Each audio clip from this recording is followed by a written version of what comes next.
नमस्कार, आप देख रहे हैं न्यूज नेशन में हूं पिनासिया की दोपहर के 2 बज चुके हैं। हाजिर हैं इस वक्त की हर उस खबर के साथ जो रखती है आपसे सरोकार।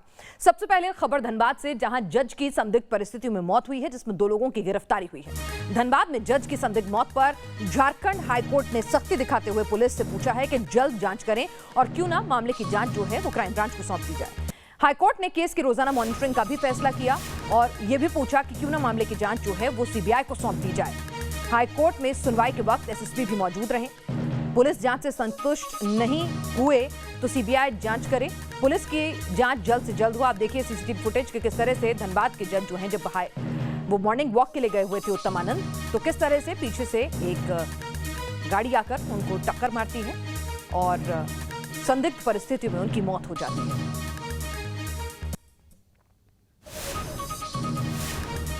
सीसीटीवी में यह हादसा कैद हुआ धनबाद में। आप ये देखिए कि किस तरह से ऑटो टेम्पो होते हैं, उनसे जज को टक्कर मारता हुआ निकल जाता है। यानी कि वो सुनियोजित तरीके से हत्या थी। ऐसा नहीं था कि टेम्पो ट्रैक्टर जो है उसके ब्रेक फेल हो गए या सड़क पे बहुत ज्यादा ट्रैफिक था, किसी को बचाने की वजह से हादसा हुआ। बिल्कुल भी ऐसा नहीं है। सीधा चला आ रहा है और जानबूझकर टेढ़ा जाता है। जहां पर किनारे वो वॉक कर रहे थे और उसके बाद फिर सीधा चलने लगता है।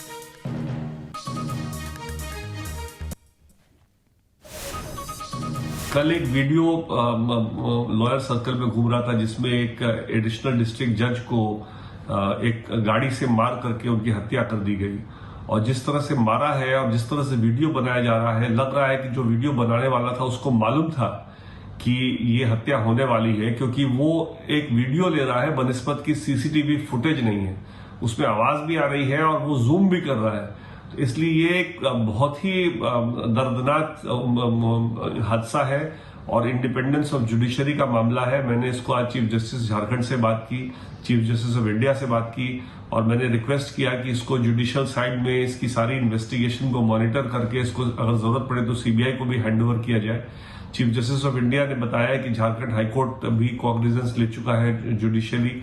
फिर मैंने झारखंड हाईकोर्ट के सामने भी मैंने अपीयरेंस की as president of Supreme Court Bar Association और उनसे रिक्वेस्ट किया है कि इस मामले को जल्द से जल्द अंजाम ले जाया जाए, ट्रायल भी इसको फटाफट करा करके, क्योंकि आज के दिन में अगर जजेस को भी इनसिक्योरिटी फील होगी फैसले देने में, क्योंकि सुनने में आया कि कोई गैंगस्टर का उन्होंने बेल एक दिन पहले रिजेक्ट किया था और शायद इस वजह से उनकी हत्या की गई।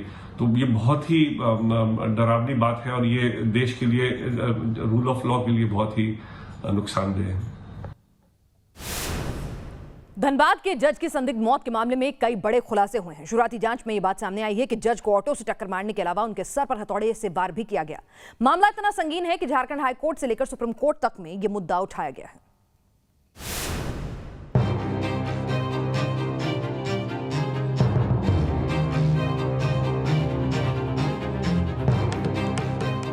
सीसीटीवी कैमरे में साजिश का एंगल। क्या जज की मौत हादसा नहीं हत्या?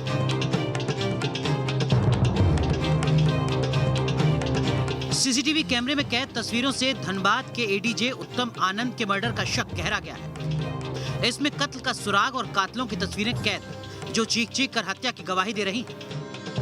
झारखंड के औद्योगिक शहर धनबाद में कई हाई प्रोफाइल केस की जांच कर रहे जज की सड़क हादसे में मौत से सनसनी मची है। यहां मॉर्निंग वॉक पर निकले जज उत्तम आनंद की सड़क हादसे में मौत हो गई। हादसे की तस्वीरों में साफ दिख रहा है कि ऑटो चालक ने जानबूझकर जज को टक्कर मारी। सुनसान सड़क पर जज उत्तम आनंद एक किनारे नजर आ रहे हैं। वो सड़क के बाईं तरफ जॉगिंग करते हुए आगे बढ़ रहे हैं, जबकि सड़क के दूसरी तरफ सब कुछ सामान्य है। जिस सड़क पर जज उत्तम आनंद मॉर्निंग वॉक कर रहे हैं, वहीं सड़क के बीचों बीच एक ऑटो आता है। इस ऑटो की ड्राइविंग सीट पर 2 लोग बैठे नजर आ रहे हैं, जो सड़क के बीच में बने सफेद लाइन पर दौड़ रहा है। सड़क के बीचों बीच दौड़ रहा ऑटो अचानक सड़क किनारे दौड़ रहे जज उत्तम आनंद की तरफ मुड़ता है और फिर उन्हें जोरदार टक्कर मारकर वहां से फरार हो जाता है। इस टक्कर के बाद जज वहीं गिर जाते हैं। घटना के बाद मौके पर भीड़ जुट गई। आनंद फानंद में स्थानीय लोगों ने जज को अस्पताल में भर्ती कराया, जहां उनकी मौत हो गई। पुलिस का दावा है कि मामले में जांच टीम का गठन किया गया है, जो दूध का दूध और पानी का पानी कर देगी। पुलिस द्वारा अनुसंधान किया जा रहा है और अलग अलग टीमें हैं इसमें लगी हुई है और जितने भी बिंदु अभी तक सामने आ रहे हैं, जितने भी पहलू सामने आ रहे हैं, सभी पहलुओं पर जांच की जा रही है। तस्वीरों से गहराते मर्डर के शक के बीच जज की मौत का मामला सुप्रीम कोर्ट तक पहुंच गया है। सुप्रीम कोर्ट बार एसोसिएशन के अध्यक्ष विकास सिंह ने अदालत के समक्ष मामले को रखा है और सीबीआई जांच की मांग की, जिसके बाद चीफ जस्टिस ने कहा कि उन्होंने इस मामले में झारखंड के चीफ जस्टिस से बात की। हाई कोर्ट ने मामले का संज्ञान लिया है। जिले के पुलिस अधिकारियों को कोर्ट में तलब किया गया है। एससीबीए प्रेसिडेंट विकास सिंह ने मसला चीफ जस्टिस की कोर्ट के सामने रखा। उन्होंने कहा कि जिस तरीके से एक जज का दिन दिहाड़े मर्डर हो जाता है वो अपने आप में खतरनाक है। इस पूरे मामले की सीबीआई जांच होनी चाहिए। लेकिन चीफ जस्टिस एनवी रमना ने कहा कि उन्होंने झारखंड हाई कोर्ट के चीफ जस्टिस से बात की है। हाई कोर्ट ने खुद इस मामले का संज्ञान लिया है और जिले के एसएसपी समेत तमाम अधिकारियों को तलब किया है। लिहाजा इस स्टेज पर सुप्रीम कोर्ट के दखल की जरूरत नहीं है। जज की मौत पर कई सवाल उठ रहे हैं। पहला सवाल, क्या जज की मौत हादसा नहीं सुनियोजित हत्या है? दूसरा सवाल, हादसे के वक्त जज के साथ सुरक्षा कर्मी क्यों नहीं थे? तीसरा सवाल, क्या जज को पहले किसी से कोई धमकी मिली थी? इन सवालों का जवाब तलाशना इसलिए बेहद जरूरी है क्योंकि तस्वीरों से साजिश का शक गहरा रहा है। शुरुआती जांच में ये बात भी सामने आई है कि जज को टक्कर मारने के लिए जिस ऑटो का इस्तेमाल किया गया वो चोरी का था। T news nation. और दिल्ली से हमारे संवाददाता अरविंद सिंह हमारे साथ जुड़ चुके हैं। पटना से रजनीश सिन्हा हमारे साथ इस वक्त जुड़ चुके हैं। रजनीश, बेहद संगीन मामला, लगता नहीं कि पुलिस की जांच से अदालत जो है वो संतुष्ट है और साथ ही साथ जिस ढंग से दिन दहाड़े बिना किसी खौफ के, बिना सीसीटीवी के डर से इस हत्या को अंजाम दिया गया है और वो भी एक जज की, तो सवाल खड़े करता है वहां की कानून व्यवस्था पर, वहां के अपराधियों के बुलंद हौसलों पर।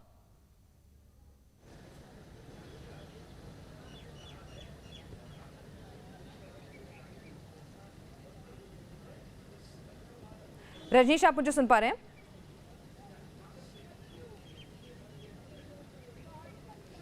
हाँ बिल्कुल। देखिए पिनाज, ये जिस तरीके से घटना घटी है इसको कोशिश की गई दिखाने की रोड एक्सीडेंट, मगर ये देखने से ही लग रहा है जिस तरह के सीसीटीवी फुटेज सामने आए इंटेंशनल मर्डर है। और यही कारण है कि पुलिस तमाम बिंदुओं पर जांच कर रही है। हाल के दिनों में जिन हाई प्रोफाइल मामलों की सुनवाई कर रहे थे जज, उन तमाम मामलों से जुड़े हुए आरोपी की जांच हो रही है। एक बहुत बड़ा मामला आया था 2017 के मार्च में, उस समय झरिया के पूर्व विधायक थे, उनके करीबी की मौत हुई थी, रंजय सिंह की। उसके बाद वहाँ पूर्व डिप्टी मेयर नीरज सिंह की मौत हुई थी और उस मामले को भी ये जज देख रहे थे। उसमें एक आरोपी थे जिनकी जमानत याचिका को खारिज भी किया गया था।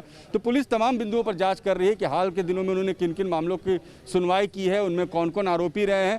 फिलहाल ये माना जा रहा है कि जिन दो लोगों की इसको हिरासत में लिया गया है और ये माना जा रहा है कि वो दोनों लोग उस ऑटो में सवार थे जो ऑटो जज की तरफ जाती है, उन्हें धक्का मार के और जिससे उनकी मौत होती है और वो भाग जाती है। वो ऑटो भी गिरिडीह से बरामद कर लिया गया है और साथ ही आज 5 बजे शाम में हो सकता है एसएसपी एक प्रेस कॉन्फ्रेंस करें और इस मामले में और भी जानकारी दें, क्योंकि दो लोगों को हिरासत में लेने के बाद ये माना जा रहा है कि बहुत सारी जानकारी पुलिस के पास आ गई होगी, चूंकि एसएसपी ने एक स्पेशल टास्क फोर्स गठित की थी और ये टास्क फोर्स पूरी तरह से जाँच में लगा हुआ है पिछले 2 दिनों से। इनकी कोशिश है कि ज़्यादा से ज़्यादा लोग जो इसमें जुड़े हुए हैं उनकी शिनाख्त की जाए। जी बिल्कुल, कई सवाल यहाँ से उठ रहे हैं क्योंकि ये हादसा तो बिल्कुल नहीं लगता है जिस तरह से ये ऑटो जो है जानबूझकर अपना रास्ता भटकता है, टक्कर मारता है, फिर सीधा होकर चला जाता है। ऐसा कतई नहीं लगता है कि उसके ब्रेक फेल होते हैं, किसी को बचाने की कोशिश में वो साइड लेता है। और जज के साथ उनके सुरक्षा कर्मी कहाँ थे, हाई प्रोफाइल केसेस वो डील कर रहे थे, तो क्या उनको कुछ धमकियां भी मिल रही थी? इन तमाम पहलुओं पर भी आपसे बातचीत करूंगी रजनीश, लेकिन अरविंद हमारे साथ इस वक्त जुड़े हुए हैं। अरविंद, एक जज की जो हाई प्रोफाइल केसेस को डील कर रहे हों, उनके साथ सुरक्षा कर्मियों की गैर मौजूदगी सुबह उनके मॉर्निंग वॉक पर और उनकी इस तरह से हत्या, न्यायपालिका बिल्कुल भी खुश नहीं है। उन्होंने पुलिस की जांच पर भी सवाल उठाए हैं। बिल्कुल पिनाज, और यही वजह है कि जो एससीबीए के प्रेसिडेंट हैं उन्होंने सुप्रीम कोर्ट से लेकर झारखंड हाई कोर्ट में ये मामला रखा है। सुप्रीम कोर्ट की तरफ से हालांकि चीफ जस्टिस ने साफ किया कि झारखंड हाई कोर्ट के चीफ जस्टिस से उनकी बात हुई है और झारखंड हाई कोर्ट ने खुद इस मामले का संज्ञान लिया है और आज जो एसएसपी समेत जो तमाम पुलिस अधिकारी हैं उनको कोर्ट में तलब किया है। विकास सिंह से जो मुझे जानकारी मिली है उसके मुताबिक झारखंड हाई कोर्ट ने इस मामले की रोजाना मॉनिटरिंग करने का फैसला लिया है, यानी कोर्ट पुलिस पर नजर रखेगा खुद की आखिर इस मामले में जांच किस दिशा में बढ़ रही है। दूसरी ओर यह कि कोर्ट ने पुलिस से कहा है कि वो जल्द जांच पूरी करे। पुलिस की तरफ से झारखंड हाई कोर्ट में कोर्ट को बताया गया है कि 2 लोगों की इस मामले में गिरफ्तारी हुई है, जांच तेजी से आगे बढ़ रही है और कोर्ट ने यहाँ तक कहा है हाई कोर्ट ने कि अगर पुलिस की जांच से कोर्ट संतुष्ट नहीं होगा होगा तो ऐसे मामले में सूरत में मामला सीबीआई को सौंपा जा सकता है।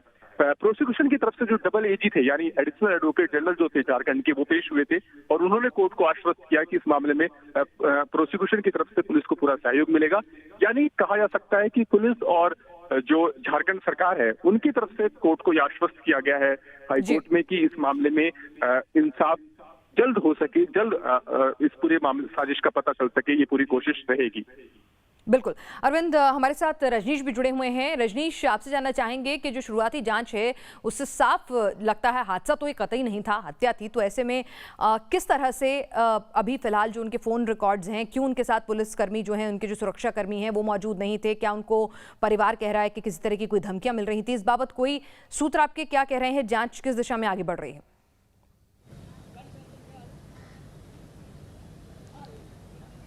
देखिए पिनाज, फॉरेंसिक की टीम ने फिंगरप्रिंट्स लिए वहाँ से जाके, और जैसा मैंने कहा हमारे जो सूत्र बता रहे हैं कि हाल फिलहाल के जो केसेस हैं जिनको उन्होंने डील किया है जज ने, उन केसेस के ही आरोपियों को फिलहाल पुलिस चिन्हित करके और उनको फिल्टर कर रही है कि आखिर कौन सा हाई प्रोफाइल मामले थे जिनकी दुश्मनी इनके हो सकती है। क्योंकि उनके जो परिवार वाले हैं वो कह रहे हैं कि अभी तक इन्हें कोई धमकी नहीं मिली थी, इस तरह का कोई लेटर नहीं आया था, कोई कॉल नहीं आया था। तो ऐसे में पुलिस अब खुद से इस जांच को करने में लगी है कि आखिर कौन कौन लोग थे जिनकी इनसे दुश्मनी हो सकती है या जिनको इनसे परेशानी थी, आखिर किस हद तक ये दुश्मनी थी कि उन्होंने इनकी जान ले ली। और जिस तरीके से पुलिस इस साजिश को रूप दिया गया है रोड एक्सीडेंट का, वहाँ पर अगर सीसीटीवी फुटेज नहीं होता तो शायद लोगों को लगता है रोड एक्सीडेंट है, वो जॉगिंग करके जा रहे थे, ऑटो बरामद हो गया है। तो पुलिस ने बड़ी त्वरित कार्रवाई की है। और अरविंद जी जैसा बता रहे थे, अरविंद जी बता रहे थे कि कैसे हाईकोर्ट ने आज स्वतः संज्ञान लेकर एसएसपी को बुलाया था और काफ़ी लंबी वीडियो कॉन्फ्रेंसिंग के जरिए 2 घंटे से ज़्यादा ये सुनवाई चली है एसएसपी की। और उसके बाद एसएसपी ने कहा है कि हम लोगों ने 2 लोगों को हिरासत में लिया है, हम बहुत करीब हैं, आज शाम में 5 बजे प्रेस कॉन्फ्रेंस करके भी बहुत सारी चीज़ों का खुलासा करेंगे। तो पुलिस लगातार एसटीएफ के और अपने स्पेशल टीम की मदद से इस पूरी घटना की जांच कर रही है। और गिरिडीह में जब ऑटो बरामद हुआ तो ये ऑटो वहाँ कौन लगा के गया था, कैसे गया वहाँ ऑटो, क्योंकि जिनका ये ऑटो था उन्होंने 2 दिन पहले एक मामला दर्ज कराया था लाइन थाना में कि उनकी ऑटो चोरी हो गई है।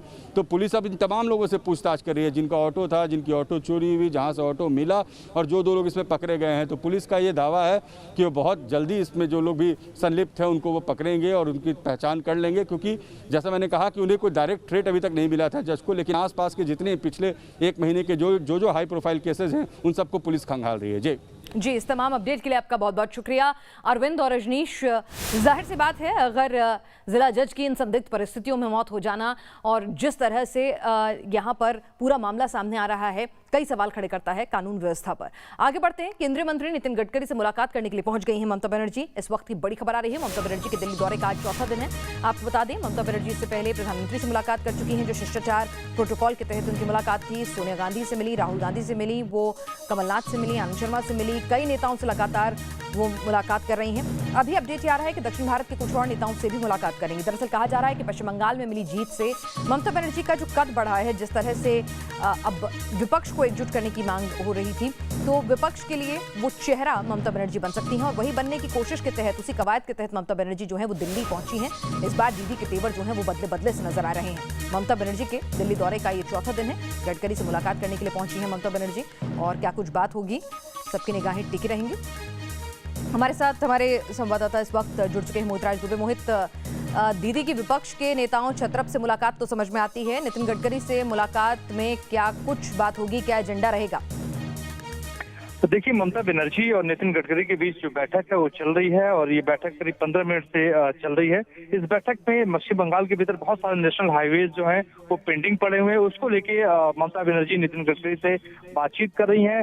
जो पुराना एक बड़ा मसला रहा है लैंड एक्वायर की जमीन जो है नेशनल हाईवे के लिए स्टेट एक्वायर नहीं कर पा रही, लिहाजा उसको लेके भी जो है बातचीत दोनों ही नेताओं के बीच होगी, नितिन गडकरी और ममता बनर्जी के बीच। अब देखने वाली बात यही होगी कि ममता बनर्जी और नितिन गडकरी के बीच में जो बातचीत हो रही है, तो कितने नेशनल हाईवे पश्चिम बंगाल को लेकर नितिन गडकरी आज जो है स्वीकृति अपनी देते हैं, और कौन कौन से जो नेशनल हाईवे पेंडिंग्स हैं खासतौर पे जिस पे अभी काम चालू नहीं हो पाया है, तो क्या उनका काम कितनी दिनों में शुरू होगा। तो जब मीडिया से बातचीत करेंगी ममता बनर्जी तब ये पता चल पाएगा।